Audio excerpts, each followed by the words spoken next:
श्रद्धा सुमनो सा सुंदर तन। नैवेद्य चरित्र जान है दीपक, बसु विधि करते धूप दहन। ध्यान सुफल है अर्घ समाधि, मुनिवर तुमको अनर्घ पद को पाने गुरुवर। मेरा अर्घ समर्पित है, एक जीवन क्या सौ सौ जीवन। गुरुवर तुम्हें समर्पित है, ऋषिवर तुम्हें समर्पित। देवादिदेव 1008 चैतन्य चमत्कारी चिंतामणि पार्श्वनाथ भगवान की। देवादिदेव 1008 वर्तमान शासन नायक महावीर भगवान की। परम पूज्य 108 आचार्य प्रवर गुरुवर श्री विद्यासागर जी महाराज की। 3,9 करोड़ मुनिराजों की। बोलिए परम पूज्य मुनि श्री विमल सागर जी महाराज की, समस्त मुनि संघ की जय। धर्म स्नेही भव्य आत्माओं, आप लोगों ने छह डाला सुनी होगी, कुछ लोगों ने पढ़ी भी होगी। उसमें एक पंक्ति आती है, आत्म के अहित क्या है, विषय कसाय। आत्म के अहित विषय कसाय। आत्म का कोई अहित करने वाले हैं तो ये पंच इंद्रियों के विषय हैं। एक एक इंद्री के वशीभूत होकर के प्राणियों की क्या दशा हुई है आप सब जानते हैं। जो हाथी होता है वह स्वतंत्र विचरण करने वाला वन में, वह स्पर्शन इंद्री के वशीभूत होकर के, और महावत जो होते हैं उनका वह दास बन जाता है। वह जीवन पर्यंत महावत जैसा करता है, कहता है, वो वैसा ही करता रहता। इतना बलशाली हाथी, लेकिन वह वशीभूत हो जाता है। रसना इंद्री के वशीभूत होकर के मछली अपना जीवन गवा देती है। कैसे गवा देती है? तो एक चित्र कहीं बना हुआ था और उस चित्र में एक मछुआरा हाथ में एक डंडी लिए हुए है। उस डंडी में एक रस्सी बंधी हुई है और उस रस्सी में एक हुक लगा हुआ है और उस हुक में एक मरा हुआ केंचुआ फंसा हुआ है। और वहीं पर पंक्ति लिखी हुई है, मैं मरा तेरे लिए, तू न मर मेरे लिए, गर मरी मेरे लिए, ऊपर खड़ा तेरे लिए। क्या वह मरा हुआ केंचुआ शिक्षा दे रहा है, उपदेश दे रहा है मछली के लिए। और मछली चारों ओर इर्द गिर्द बहुत सारी घूम रही हैं और केंचुआ कहता है कि हे मछलियों, मैं तुम्हारे लिए मारा गया हूं और तुम अब मेरे ऊपर मत मरो। गर मरी मेरे लिए, अगर जो मेरे लिए मर गई यानी आसक्त होकर के मुझे ग्रहण कर लिया, तो ऊपर खड़ा तेरे लिए। इस प्रकार का उपदेश चल रहा है। ये मौन उपदेश है और बहुत सारी मछलियां हैं, सब नहीं आ रही हैं। बहुत सारी मछलियां उस मौन उपदेश को समझ रहे हैं। लेकिन एक मछली आई और मुख मार दिया और उसकी जिह्वा उस कांटे में फंस गई और उधर उसको उठा लिया गया। इसलिए हमारे आचार्य भगवंत कहते हैं कि ये जिह्वा ऐसी है कि हमारे लिए दुर्गति में ले जा सकती है अगर हमने इसको बस में नहीं किया और जो मन में आया और उसकी पूर्ति करते चले गए। कुछ लोग यह हमें बताते हैं, महाराज हम जब से इंदौर में आए हैं लोग खाने पीने में बहुत चतुर हैं। खाने पीने के लिए अच्छी अच्छी व्यवस्था हो जाए तो आपको बुलाने की जरूरत नहीं है। ये व्यवस्था हमने कहा ठीक भाई चतुर हैं खाओ, लेकिन चतुराई से खाओ। खाने के लिए हमारे आचार्य भगवंतों ने नहीं कहा, हम लोगों को भी निषेध नहीं किया। एक बार अच्छी तरह से, एक हाथ से नहीं दोनों हाथों से खाओ। आप लोग एक हाथ से खाते हैं और हम लोग दोनों हाथों से खाते हैं। मजे में कौन? बोलो है कौन है मजे में? ये कह रहे आप। तो फिर वहां क्यों बैठे हैं? आप भी आइए, आपका स्वागत है।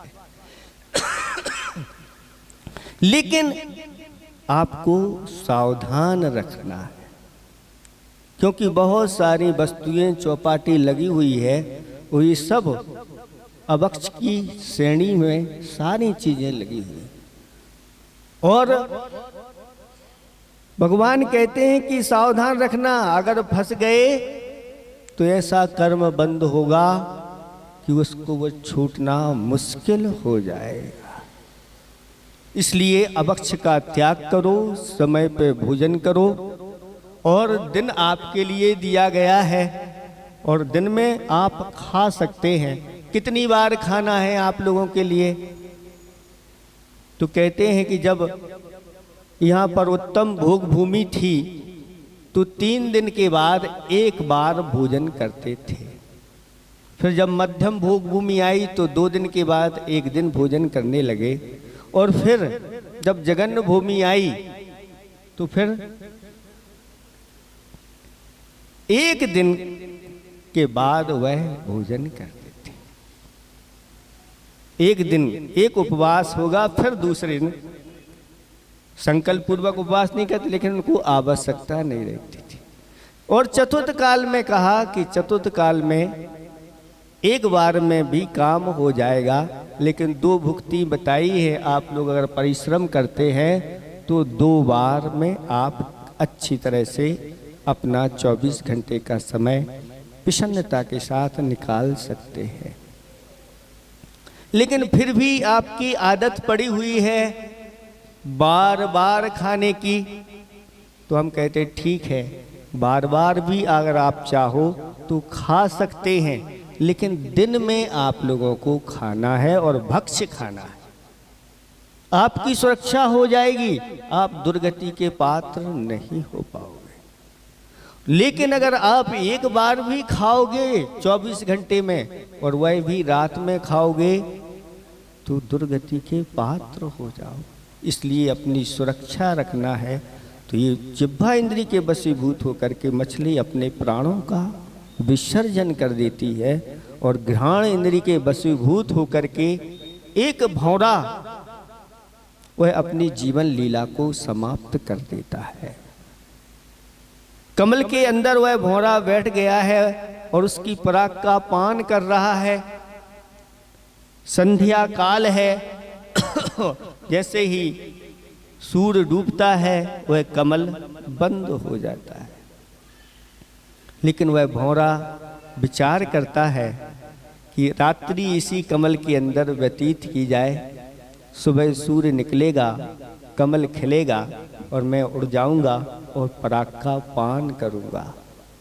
लेकिन ऐसा विचार कर रहा है कि एक हाथी आता है, उस कमल को तोड़ करके और उसको खा जाता है, उसकी जीवन लीला समाप्त हो जाती है। ऐसे ही जो अपनी घ्राण इंद्री को वशीभूत नहीं, घ्राण इंद्री को बस में नहीं करते, उसके वशीभूत होकर के ऐसे अशुद्ध पदार्थों का निरंतर सेवन करते रहते हैं, सूंघते रहते हैं, वह महान पाप का संचय करते हैं।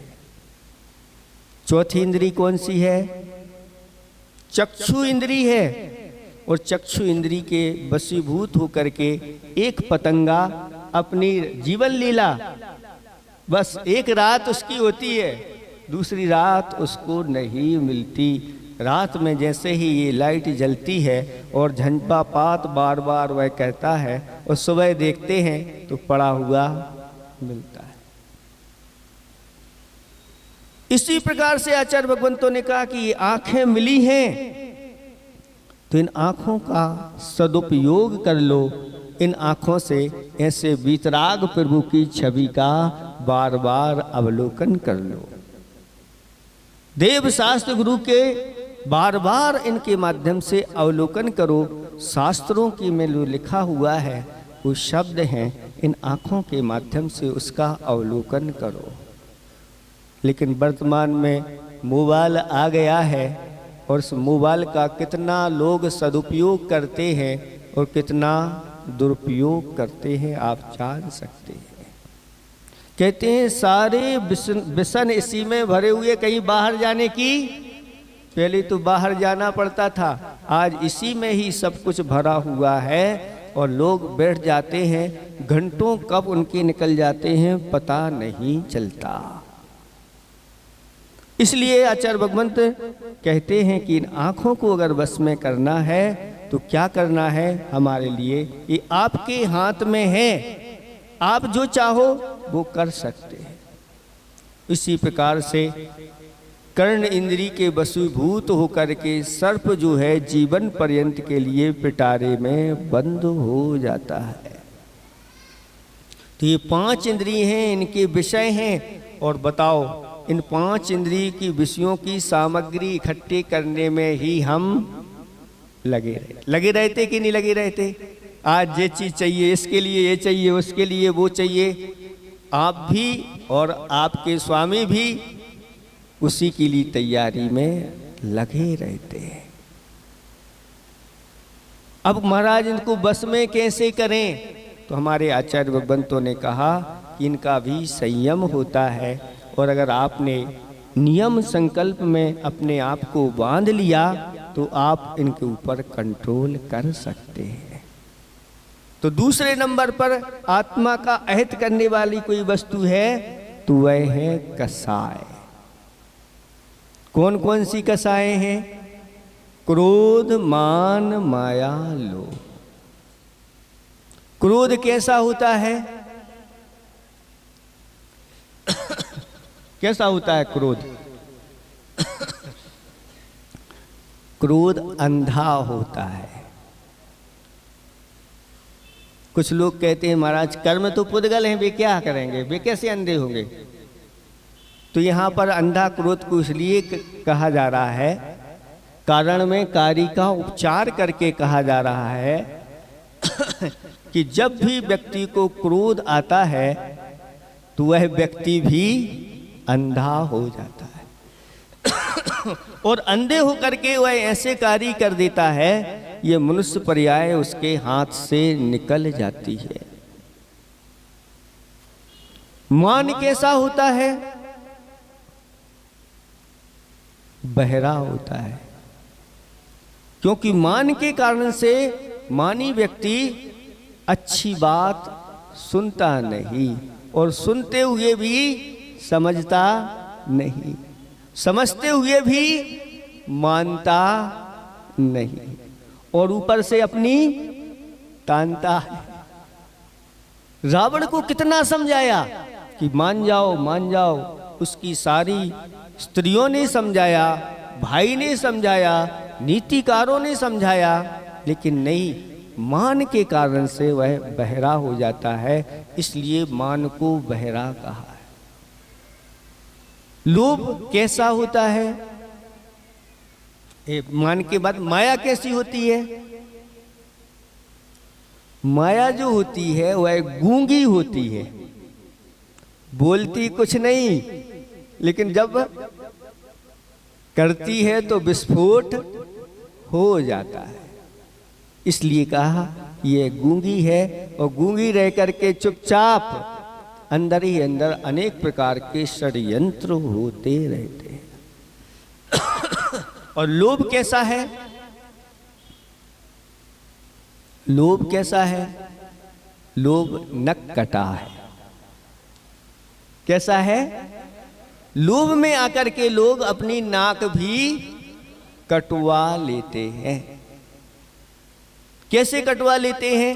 तो अभी समय नहीं है। एक बार ऐसा ही हुआ था कि एक व्यक्ति की नाक कट गई थी और उससे लोग चढ़ाते थे, बच्चे लोग चारों ओर इकट्ठे हो जाते थे, नक कटा नक कटा नक कटा ऐसा कहते थे। लेकिन उसने सोचा कि हम अकेले नक कटाएं, एक आध की और कट जाए। तो बहुत अच्छा उसने उपाय सोच लिया, और सोच करके वह चौराहे पर खड़ा होकर के नृत्य करता, प्रसन्न होता, ऊपर देखता। लोग कहते इसको क्या? एक व्यक्ति पास में पूछता है, भाई तुम्हें इतना आनंद क्यों आ रहा है? तो कहते पास में आओ। कान में उसके कह दिया कि मुझे ऊपर आकाश में परियां दिखती हैं। परियां दिखती हैं, मुझे तो नहीं दिख रही हैं। वह कहता है तुम्हारी जो नाक है ना, ये बीच में आ रही है, इसलिए नहीं दिख रहा। तुम भी थोड़ी सी ये आगे की जो है वो कटवा, तुम्हें भी दिखेंगी। और वह भी बातों में आ गया, और उसने भी, और ऊपर देखा तो उसको कुछ नहीं दिखा। तो कहता है दूसरा जो पहले वाला था,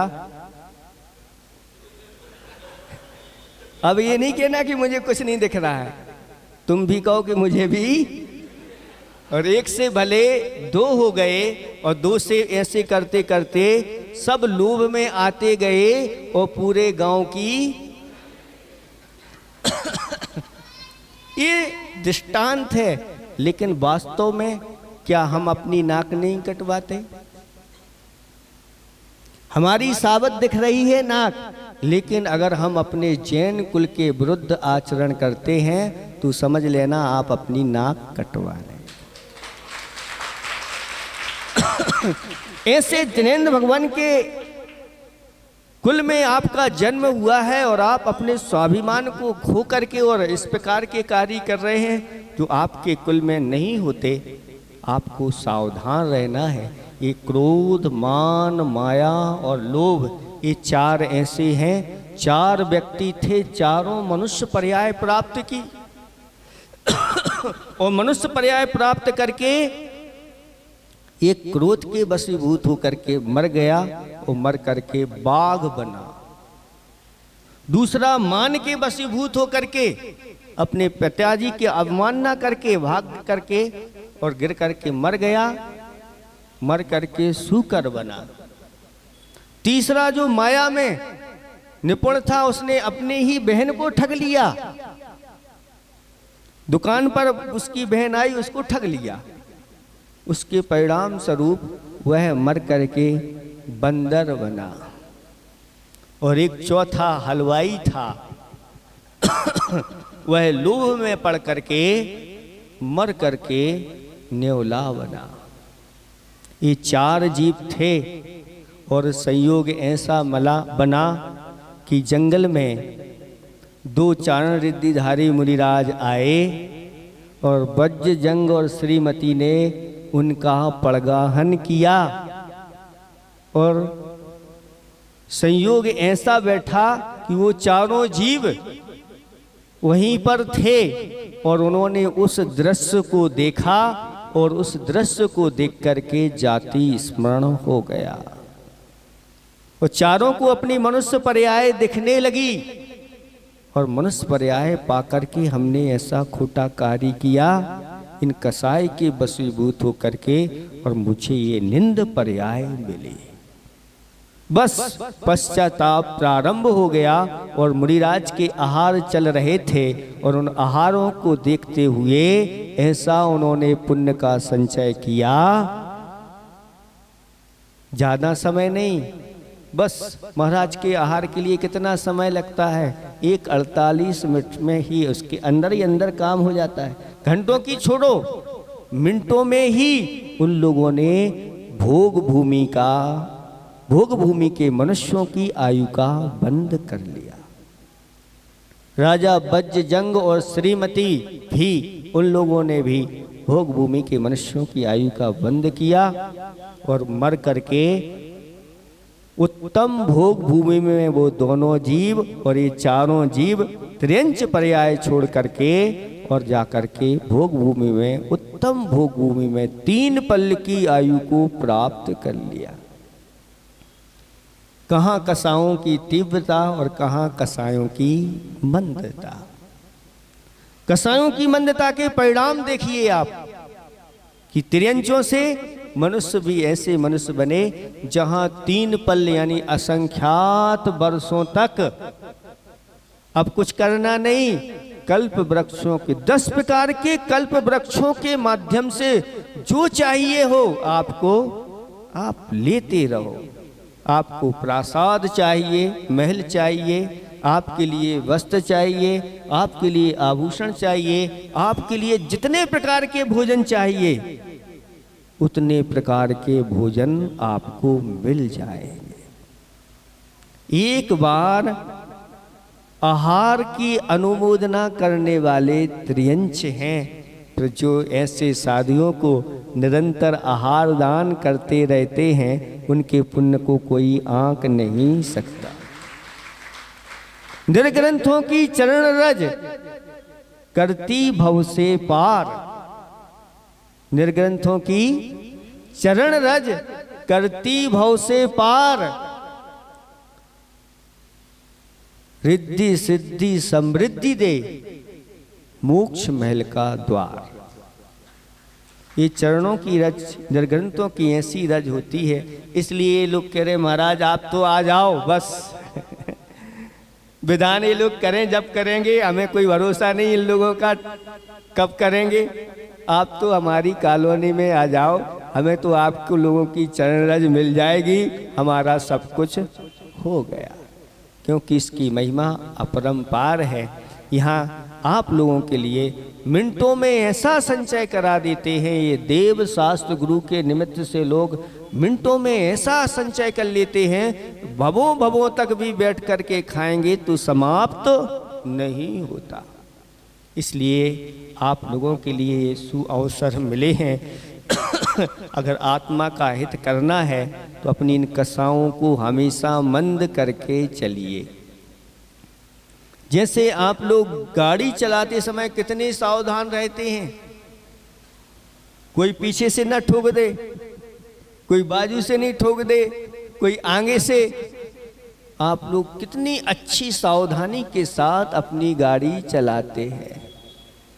बस ऐसे ही आपको अपने जीवन रूपी गाड़ी चलाना है। आप लोग पार हो जाओगे, अपनी मंजिल पर पहुंच जाओगे और वहां जाकर के फिर सुरक्षित, फिर वहां गाड़ी नहीं चलाना पड़ता।